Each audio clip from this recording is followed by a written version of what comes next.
Hi friends, എല്ലാവർക്കും ശ്രീസ് റസോയുടെ മറ്റൊരു റെസിപ്പിയിലേക്ക് സ്വാഗതം. ഇന്നത്തെ നമ്മുടെ റെസിപ്പി അയല ഫ്രൈ ആണ്. വളരെ ടേസ്റ്റി ആയിട്ടുള്ള ഈ അയല ഫ്രൈ എങ്ങനെയാണ് ഉണ്ടാക്കുന്നതെന്ന് നോക്കിയിട്ട് വരാം. ഇതിനായിട്ട് 1/2 കിലോ അയല മീനാണ് ഞാൻ എടുത്തേക്കുന്നത്.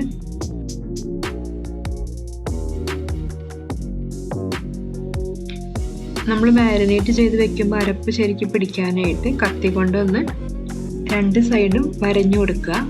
ഇനി നമുക്ക് മാരിനേറ്റ് ചെയ്ത് വെക്കാൻ ആവശ്യമായ അരപ്പ് തയ്യാറാക്കാം. 3 ടീസ്പൂൺ സാദാ മുളക് പൊടി, 1 teaspoon Kashmiri chilli powder, 2 teaspoon കുരുമുളക് പൊടി, 1/2 ടീസ്പൂൺ മഞ്ഞൾപ്പൊടി, ആവശ്യത്തിന് ഉപ്പ്, പിന്നെ 1/2 ടീസ്പൂൺ നാരങ്ങ നീര് അല്ലെങ്കിൽ വിനെഗർ. നമുക്ക് എരിവിനനുസരിച്ച് മുളക് പൊടിയുടെ അളവിൽ മാറ്റം വരുത്താവുന്നതാണ്. ഇതിലേക്ക് ഇനി അല്പം വെള്ളം ചേർത്തൊന്ന് കുഴച്ചെടുക്കുക. ഇപ്പം നമ്മുടെ അരപ്പ് റെഡി ആയിട്ടുണ്ട്. ഏതാണ്ട് ഈ കൺസിസ്റ്റൻസി മതിയാവും. ഇനി നമ്മൾ ഈ അരപ്പ് മീൻ കഷ്ണങ്ങളിലോട്ട് തേച്ച് പിടിപ്പിക്കുക. നന്നായിട്ട് 2 സൈഡും തേച്ച് പിടിപ്പിക്കണം. അതുപോലെ മീനിൻ്റെ ഉള്ളിലും ഈ ഭാഗത്തൊക്കെ നന്നായി ഈ അരപ്പ് തേച്ച് പിടിപ്പിക്കുക.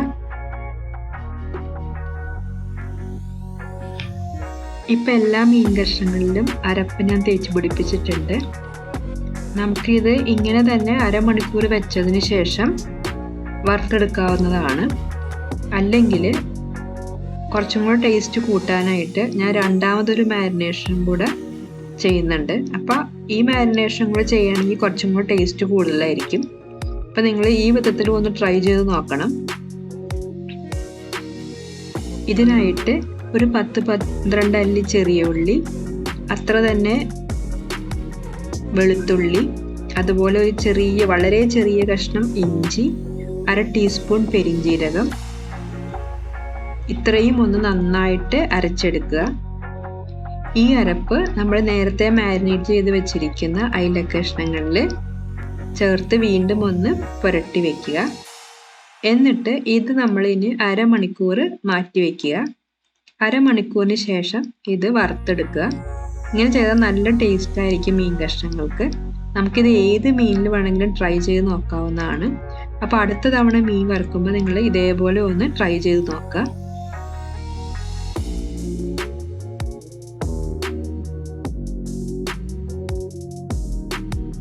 ഇപ്പം ഏകദേശം 1/2 മണിക്കൂറായി. നമുക്കിതൊന്ന് വറുത്തെടുക്കാം. ചൂടായ പാനിലോട്ട് ഞാനൊരു 1.5 ടേബിൾ സ്പൂൺ വെളിച്ചെണ്ണ ഒഴിച്ചിട്ടുണ്ട്. വെളിച്ചെണ്ണയിൽ മീൻ വറുക്കുന്നതാണ് ടേസ്റ്റ് കൂടുതൽ. നിങ്ങൾക്ക് ഏത് എണ്ണ വേണമെങ്കിലും യൂസ് ചെയ്യാവുന്നതാണ്.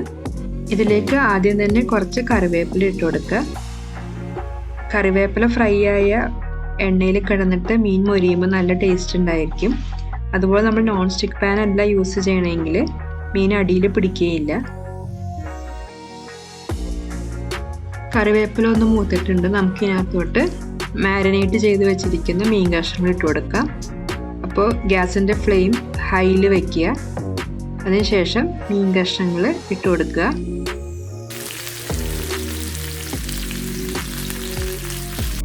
പാത്രത്തിൽ ബാക്കി വന്ന അരപ്പ് നമ്മൾ മീൻ കഷ്ണങ്ങളിൽ ഒന്നവിടെ പുരട്ടി വെച്ച് കൊടുക്കുക. ഇനി അടച്ചു വെച്ച് ഒരു 2 മിനിറ്റ് ഒന്ന് കുക്ക് ചെയ്തെടുക്കുക. ഇപ്പോഴും ഗ്യാസിൻ്റെ ഫ്ലെയിം ഹൈയിൽ തന്നെയാണ് വെച്ചേക്കുന്നത്.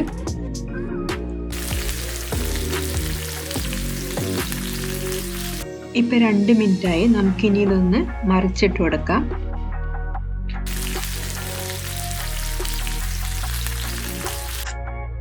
ഇതുപോലെ 2 സ്പൂൺ ഉപയോഗിച്ച് മറിച്ചിടുകയാണെങ്കിൽ മീൻ നമുക്ക് പൊടിഞ്ഞു പോകാതെ മറിച്ചിടാൻ പറ്റും.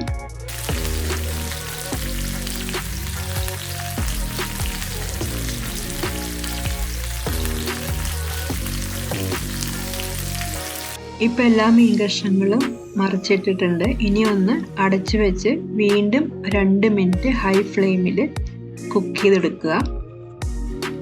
ഇപ്പം 2 മിനിറ്റ് ആയിട്ടുണ്ട്. ഇനി അടപ്പ് തുറന്ന് ഗ്യാസിൻ്റെ ഫ്ലെയിം കുറച്ച് വയ്ക്കുക. ഇനി കവർ ചെയ്യേണ്ട ആവശ്യമില്ല.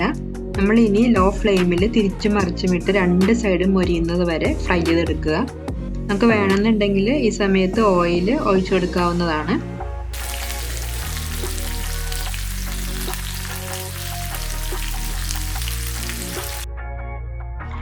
അതുപോലെ മീൻ ഫ്രൈ ചെയ്യുമ്പോൾ ചിലപ്പോൾ മീനിൻ്റെ ഈ സൈഡ് ചിലപ്പോൾ അത്രയ്ക്ക് അങ്ങോട്ട് മുരിയാറില്ല. അപ്പം നമുക്ക് ഇതേപോലെ ഒന്ന് വെച്ച് കൊടുക്കുകയാണെങ്കിൽ ഈ സൈഡ് നന്നായിട്ട് മുരിച്ചെടുക്കാൻ പറ്റും. അപ്പം നിങ്ങൾ ഇതേപോലെ ഒന്ന് ട്രൈ ചെയ്ത് നോക്കുക.